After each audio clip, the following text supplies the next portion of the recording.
pandemia y en el medio de todo eso avanza la negociación de la deuda. ¿Dónde estamos parados? ¿Cuál va a ser la propuesta que está terminando de definir el ministro de Economía? ¿Y qué chances hay de que entren los fondos buitres a la Argentina? Este es el tema.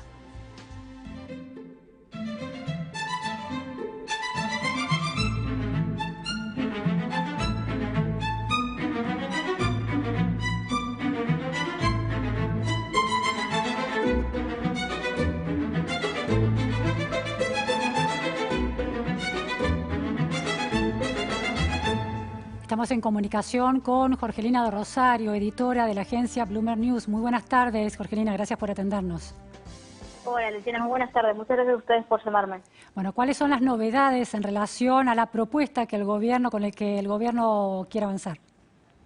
Bueno, básicamente lo que se fue conociendo ayer es un poco más de detalle de los lineamientos para la sostenibilidad de la deuda. Recordemos que originalmente había como una fecha bastante específica que había establecido el gobierno argentino, del 31 de marzo, claro, una fecha en que ya deberían haber estado listas las conversaciones, la presentación de la propuesta. Bueno, ningún fondo en principio creía que esta fecha era realizable. Con la crisis del coronavirus que empezó en China y se empezó a atender por las economías y tuvo el impacto también en la Argentina, también obviamente que atrasa las conversaciones entre ambas partes, y hoy estamos en un escenario que hacia adelante no hay una fecha específica de cierre de las negociaciones como se había establecido al principio del gobierno de Alberto Fernández, pero sí una línea clara de que están conversando ambas partes, bonistas y gobierno nacional. La semana pasada lo hicieron, seguirán esta semana y la próxima para presentar pronto una propuesta formal de reestructuración, ¿no? Recordemos que Argentina quiere reestructurar en torno a 70.000 millones de dólares de deuda de extranjera.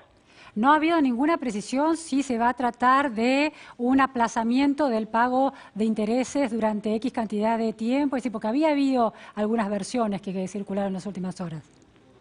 Bueno, básicamente lo que se presentó ayer, que se presentó oficialmente, habla de distintos escenarios en que se puede conversar con los bonistas, tanto lo que es quita de capital, negociación de la tasa a los que se va a negociar los nuevos bonos que estén, digamos, operando en el mercado una vez que se realice la reestructuración de la deuda, y al mismo tiempo uno de los temas que concentra más la atención es el tema del periodo de gracia, ¿no?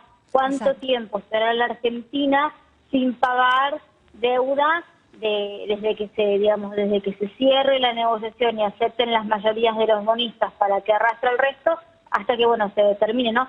Creo que un poco se está mirando eso, ¿no? Ese es hoy el punto, se está discutiendo. En el medio de esta crisis global por la pandemia y el parate de las economías, ¿los acreedores privados están más dispuestos a escuchar una propuesta que tenga un periodo de gracia de 5 años, por ejemplo? Bueno, mucho depende de qué tipo de fondo esté al frente, ¿no? Hay muchos fondos que, por ejemplo, necesitan más liquidez, entonces no están tan dispuestos a tener un periodo de gracia tan grande en el que no reciban ni siquiera ningún pago de cupón, por más bajo que sea, digamos, son parte de las negociaciones. Lo que sí es evidente hoy es que toda la crisis del coronavirus atrasó las conversaciones. Pensemos que antes eran tal vez conversaciones cara a cara, en los que los bonistas viajaban a Buenos Aires, u oficiales, digamos, funcionarios del gobierno viajaban a Estados Unidos. Hoy se está haciendo todo por teleconferencia, todos los distintos actores están participando por teleconferencia y en un contexto también global totalmente distinto, ¿no? El mercado del crédito está muy golpeado a nivel global, vemos como los bonos argentinos caen día a día, hoy están cotizando entre 25 a 30 centavos de dólar, claro. No es algo específico de Argentina, todo el crédito a nivel global, incluso a nivel regional. Hoy estaba viendo también qué era lo que estaba pasando en la región, mucho crédito de empresas de la región también muy golpeado por lo que está pasando, las previsiones de crecimiento son muy malas para todo el mundo, cada vez que... Jorgelina, ¿cuál dirías hoy que es la principal novedad que hay en relación a la deuda argentina? Porque ya, bueno, transcurrió marzo, se incumplió esa fecha que el gobierno se había autoimpuesto para tener cerrada la negociación, a partir de lo cual se iba a definir el presupuesto y otras decisiones económicas. Eso no ha sucedido, el coronavirus tergiversó, trastornó todo el panorama. ¿Cuál dirías vos que es la novedad central en relación a la deuda argentina hoy en este contexto?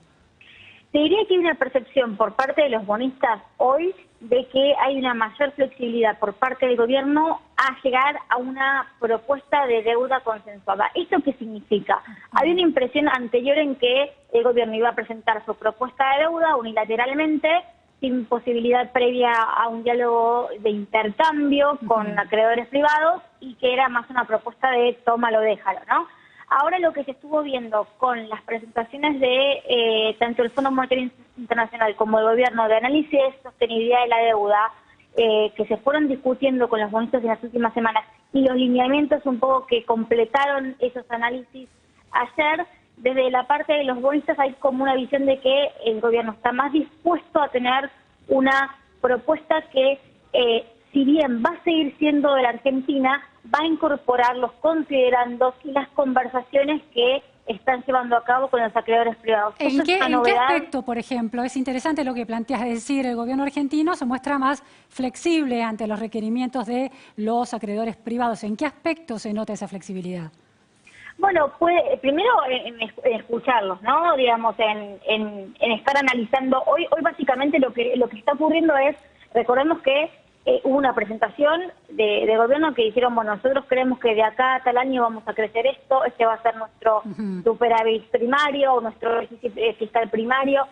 Primero hay una discusión sobre esos números, ¿no? Porque esa es la base que después permite decir, puedo pagar o no tanta cantidad de plata por tal cantidad de tiempo. Primero se discuten un poco esos números y qué hay detrás de esos números. Y en esa misma discusión, en ese diálogo ida y vuelta, es donde hay una percepción por parte de los acreedores que hay una mayor, digamos, cercanía del gobierno, que se quiere llegar a un acuerdo y que se quiere llegar a una propuesta que cuando se presente tal vez se vuelva a discutir, pero que no sea una propuesta dura, unilateral 100%. Muchísimas gracias, Jorgelina de Rosario, de la agencia Bloomberg. Muy buenas tardes. Buenas tardes a ustedes. Muchas gracias. Gracias. Argentinos varados en el exterior. Uno de los motivos para extender la cuarentena es tratar de